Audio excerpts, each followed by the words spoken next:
जो यूरोपीय यूनियन की एक रिपोर्ट सामने आई है, जिस तरह से उनकी तरफ से मुतालबा किया जा रहा है पाकिस्तान के जीएसपी प्लस स्टेटस को लेकर के खतरे की घंटियां हैं। हमारी जो एक्सपोर्ट है गुड्स की और सर्विसेज की वो नहीं बढ़ रही है और हमारे पास शदीद कमी है डॉलर्स की। हम रेमिटेंसेस के ऊपर जिंदा रह रहे हैं और इस तरह से हम जिंदा नहीं रह सकते।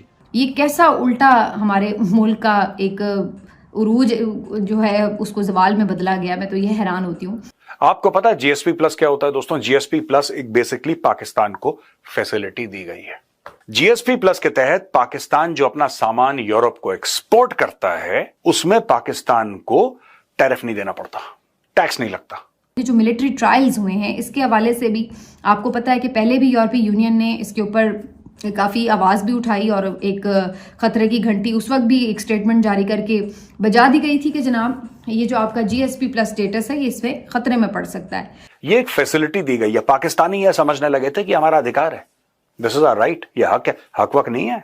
वो कह रहा भाई तुम्हें भीख दी है। और अब यूरोपीय यूनियन ने बाकायदा इस सिलसिले में एक इंटरव्यू में एक रिपोर्ट भी जारी की है जिसमें उन्होंने दोबारा से ये पाकिस्तान को रिमाइंड करवाया है कि ये आपने अगर टेकन फॉर ग्रांटेड लिया हुआ है ना ये जीएसपी प्लस स्टेटस, तो इसको जो है आप ऐसे ना समझें कि ये आपको कोई तोहफा मिला हुआ है और ये मिला ही रहेगा। अगर आप ये तमाम चीज़ों के ऊपर जो कंसर्न्स दुनिया उठा रही है इसको नहीं देखेंगे तो फिर आपका जो जीएसपी प्लस स्टेटस है वो खतरे में पड़ जाएगा। यही तो ट्रम्प धमकी दे रहा है कि टैरिफ लगा दूंगा, टैरिफ लगा दूंगा। वही टैरिफ वाला खेल, वही जीएसपी प्लस वाला खेल अब यूरोपियन यूनियन ने पाकिस्तान के साथ खेला, क्योंकि ये एक फैसिलिटी दी गई है। पाकिस्तानी यह समझने लगे थे कि हमारा अधिकार है, दिस इज आवर राइट, ये हक है, हक वक नहीं है। वो कह रहा भाई तुम्हें भीख दी है, तुम कहां से मालिक बनना शुरू हो गए भाई? तो मालिक ये बोला है कि शर्तें क्या थी जीएसपी की, उसमें से सबसे बड़ी यह शर्त थी कि ह्यूमन राइट्स की आप रिस्पेक्ट करेंगे, फ्रीडम ऑफ स्पीच की पाकिस्तान में रिस्पेक्ट करेंगे, और सबसे बड़ी बात, द बिगेस्ट फैक्टर, ये जो मिलिट्री कोर्ट्स का आपने ड्रामा शुरू कर रखा है पाकिस्तान में, ये काहे के लिए भाई? Why these military courts? How can military courts try civilians? अच्छा, ये बात मुझे भी नहीं समझ में आ रही थी दोस्तों, देखो मैं फौज का हूं, military courts are for the military. अब उसमें जहां ये मिलिट्री ट्रायल्स और पीटीआई के साथ जो वाकयात हैं वो अपनी जगह हैं, लेकिन उसके साथ साथ जो अक़लियतों के साथ मामलात पिछले कुछ अरसे में हुए हैं, उनके साथ जो वाकयात हुए हैं ब्लास्फेमी के ऊपर और इस तरह की चीज़ें, तो उन सबको भी उन्होंने इसके साथ रिकॉर्ड का हिस्सा बनाकर ओवरऑल जो पाकिस्तान में इस वक्त सिचुएशन बन गई इंसानी हुकूक की, उसके हवाले से फिर अपने तहफ़्फ़ुज़ात का इजहार भी कर दिया है। लेकिन पाकिस्तान में जो मिलिट्री कोर्ट है that is superior to every court. Supreme court का चीफ जस्टिस कोई वैल्यू नहीं रखता एक पाकिस्तान के 2 कौड़ी के ब्रिगेडियर के सामने। वो 2 कौड़ी का ब्रिगेडियर सुप्रीम कोर्ट के चीफ जस्टिस का कॉलर पकड़ के, ऐसा पाकिस्तान में हो चुका है, where the chief justice of Pakistan has been threatened by a brigadier. आप जाके रिसर्च करिए, आपको पता लगेगा। चेंबर में घुस जाते हैं सीधा सुप्रीम कोर्ट के चीफ जस्टिस के, उसका जो रूम होता है, उसका जो ऑफिस होता है सुप्रीम कोर्ट में, वहां पे घुस के बोला कि साहब चाय मंगवाइए, जरा आपसे बात करनी है। चाय मंगाई, बोला साहब ये जो है आपको फैसला इस तरफ देना पड़ेगा, ये आईएसआई चाहती है, और देता है, वो झक मार के देता है। उसको पता है उसके बेटे बेटी को गोली मार देंगे, उसकी बीवी को उठा के ले जाएंगे, क्या करेगा बेचारा? ये पाकिस्तान में नॉर्मल है। तो जब 9 मई की बात हुई, जब इमरान खान के सपोर्टर्स ने पूरा जिसको कहते हैं पाकिस्तान में रिवोल्ट कर दी कि आपने खान को पकड़ के ले गए आप, अब तो हम यहां पे जिसको कहते हैं कि we will revolt against the system, it was essentially a revolt against the current system. तो लोगों को पकड़ पकड़ के फिर मिलिट्री कोर्ट से किसी को डेथ पेनल्टी, किसी को इतने साल इतने साल इतने साल, ये साल, वो पूरा का पूरा मिलिट्री कोर्ट से करवाया गया। इमरान खान के साथ जब डील करने की कोशिश करी पाकिस्तानी फौज ने या शहबाज शरीफ ने, इमरान खान ने बोला कि डील वील मैं जरूर करूंगा, लेकिन जो मेरे बंदे पकड़ रखे हैं पहले उनको छोड़ो, बाद में मुझे छोड़ना, पहले all the PTI supporters must be released unconditionally.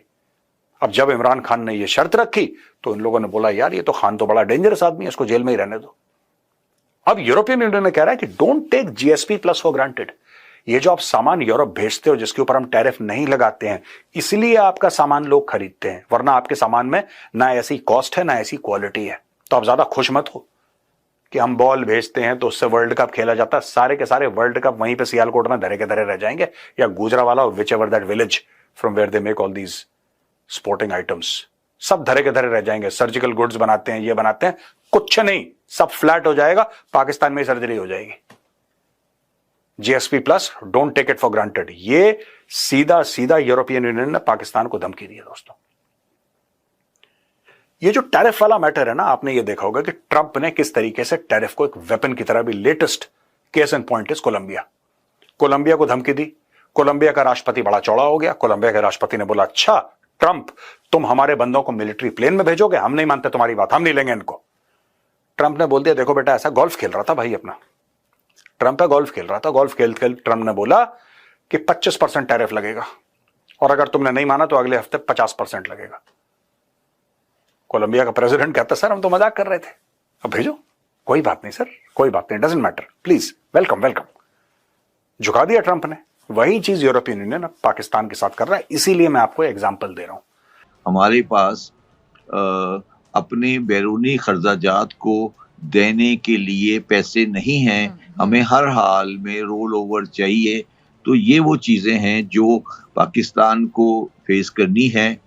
जहां तक सवाल महंगाई का है, अगर आप इकोनॉमी को कंट्रैक्ट करेंगे और डिमांड को कॉन्ट्रैक्ट कर लेंगे और अशिया मौजूद हैं तो ऑब्वियसली महंगाई कम होगी।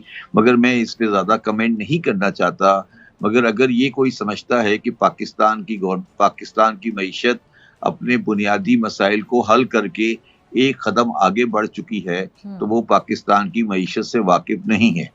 इसके ऊपर आपको 4 चीज़ों पे इंडिकेटर इकोनॉमी का समझ आएगा। IMF ने कहा कि आप अपने टैक्स के निज़ाम को सही करें, एग्रीकल्चर इनकम टैक्स को प्रोविंसेस लगाएं, रिटेल होलसेल पे टैक्स लगाएं, आप अपना बिजली का निज़ाम सही करें, आप प्राइवेटाइजेशन करें। अगर आप सारी चीज़ों को गौर करें तो कोई भी चीज़ आपकी कामयाब नहीं हुई। प्राइवेटाइजेशन PIA की आपने बड़े ज़ोर शोर से की, अब कोई बंदा उसकी बात नहीं करता। स्टील मिल की कोई बात नहीं करता, डिस्को की कोई बात नहीं करता, IPP पे क्या हुआ उसकी कोई बात नहीं करता, टैक्स के अंदर क्या हो रहा है उसकी कोई बात नहीं करता। आप बस ये ढोल पीटे जा रहे हैं कि जी इन्फ्लेशन का रेट कम हो गया और स्टॉक मार्केट आगे बढ़ गई। मैं पाकिस्तान में कोई नाउमीदी नहीं फैलाना चाहता। नमस्कार दोस्तों, स्वागत है आप लोग का हिंदुस्तान स्पेशल के एक और नए वीडियो में। दोस्तों एक और बहुत बड़ा खबर आ रहा है। खबर ये है कि पाकिस्तान से जो यूरोपीय यूनियन है वो GSP प्लस स्टेटस जो है वो हटाने की बात कर रहा है। दोस्तों पाकिस्तान पे लगातार जो दुखों का पहाड़ है वो टूटता जा रहा है और पाकिस्तान जो कि पहले ही अब दलदल में फंसा हुआ है और वो दलदल में नीचे की ओर जा रहा है, जिसको देख के पाकिस्तान की मीडिया, पाकिस्तान के बड़े बड़े एंकर जो कि पहले भारत के खिलाफ, अमेरिका के खिलाफ बड़ी बड़ी बातें करते थे और बोलते थे कि हमारे पास तो एटम बम है, हमारे पास ये है वो है। मतलब अभी 2 साल 3 साल पहले तक ये लोग इतनी बड़ी बड़ी बातें करते थे, आज वो लाइव टीवी पर आकर रो रहे हैं कि हमारी इतनी बर्बादी हो गई है कि अब हम दुनिया के किसी मुल्क को अपना मुँह भी नहीं दिखा सकते। और जिस तरीके से पूरी दुनिया पाकिस्तान को ले रही है, उसको भी देख के पाकिस्तान को ऐसा लग रहा है कि आखिरकार हमने गलती की है। लेकिन पाकिस्तान जो 73-74 सालों की जो सज़ा है वो आज भुगत रहा है और कहीं ना कहीं ये चीज़ पाकिस्तान के लिए ज़रूरी भी था, क्योंकि पाकिस्तान जिस तरीके से जितने भी पैसे थे उसको टेररिज्म के लिए यूज करता था और ये टेररिज्म भारत में तो होती ही थी लेकिन पूरी दुनिया के लिए पाकिस्तान खतरा बन चुका था। जिसके बाद से भी अमेरिका ने भी पाकिस्तान को जो है वो एक कोने में लगा दिया। आपको पता होगा अभी जब ट्रंप आए हैं फिर से एक बार राष्ट्रपति बने अमेरिका के, उन्होंने पाकिस्तान की जो सहायक जो डॉलर उनको मिलता था उसको भी बंद कर दिया। तो मतलब पाकिस्तान का जो दुखों का पहाड़ है वो चारों तरफ से घिरा हुआ। पाकिस्तान में लोग महंगाई से त्रस्त हैं, वहाँ पे लोगों के पास खाने के लिए खाना नहीं है और उसी में इस तरीके का पाकिस्तान को एक झटका लगना, ये कहीं ना कहीं और भी ज़्यादा प्रॉब्लम खड़ी हो सकती है। क्योंकि अगर अमेरिका जो डॉलर देता था उससे काफ़ी ज़्यादा मदद होती थी, लेकिन अब वो डॉलर नहीं मिलेगा तो इससे पाकिस्तान को बहुत बड़ा चीज़ें जो है झेलनी पड़ेगी। और जो GSP प्लस स्टेटस है, आपको पता है पाकिस्तान में इतनी महंगाई है, अगर GSP प्लस स्टेटस जो है वो अगर पाकिस्तान का हट जाता है तो फिर पाकिस्तान की जो कंपनियां हैं उन पे बहुत ज़्यादा जो है वो कहीं ना कहीं उन पे प्रॉब्लम आएगी और ये बात पाकिस्तान बहुत अच्छे तरीके से जानता है। और इसीलिए पाकिस्तान का कहना है कि एक तो हमारे यहाँ पे कोई कंपनी बची नहीं है, दुनिया की कई कंपनियां थी जो अभी 2 साल 3 साल पहले तक जो है वो यहाँ पे काम कर रही थी, वो सब यहाँ से छोड़ के चली गई है। तो आखिरकार जब ये सब चीज़ें हो जाएंगी तो फिर तो और भी प्रॉब्लम खड़े हो जाएंगे। तो कहीं ना कहीं पाकिस्तान में इस चीज़ को लेकर डर बहुत ज़्यादा है ही, लेकिन जिस तरीके से उनको दिन पे दिन ठोकरें लग रही है, जब वो सुबह में उठते हैं तो कुछ ना कुछ ऐसी न्यूज़ आ जाती है जो कि उनको पूरा दिन जो है वो ख़राब कर देती है।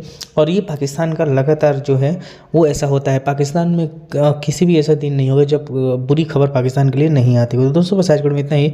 वीडियो चाहिए तो वीडियो को लाइक और चैनल हिंदुस्तान स्पेशल को सब्सक्राइब कर लें, क्योंकि हम आपके लिए इंटरेस्टिंग वीडियो लाते रहते हैं। मिलेंगे इसी न्यू वीडियो से, तब तक हिंदुस्तान स्पेशल।